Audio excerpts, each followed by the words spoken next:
Je suis extrêmement reconnaissante au groupe humaniste d'avoir réalisé ce travail, ce baromètre absolument passionnant sur le recours au travail protégé qui nous donne l'occasion de regarder de manière extrêmement précise le comportement des PME en particulier vis-à-vis de ce secteur. On y voit un certain nombre de résultats extrêmement intéressants. D'abord un taux de satisfaction massif, ce qui est évidemment très encourageant, qui incite le secteur protégé à travailler la fidélisation de leurs partenaires, mais également une certaine forme d'hésitation, comme si nous étions un peu au milieu du chemin, avec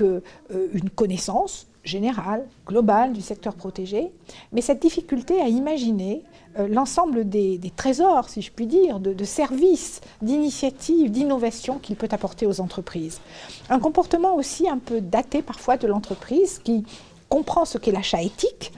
qui se situe dans cette ligne-là, mais qui ne voit pas encore de manière très claire le modèle économique pour elle, pour ce qui la concerne, de l'achat protégé. C'est pour ça que j'étais intéressante de répondre notamment à la question d'un acheteur, parce qu'il me semble qu'il faut que nous allions vers une compréhension beaucoup plus intégrée de l'enjeu qu'il y a pour l'entreprise,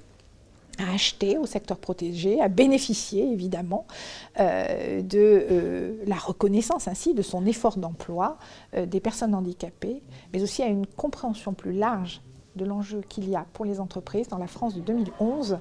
à tout faire pour que nos compatriotes, quelle que soit leur fragilité, leur handicap, participent à l'effort collectif. Ça n'est pas une question subsidiaire, c'est devenu aujourd'hui dans notre pays une question première.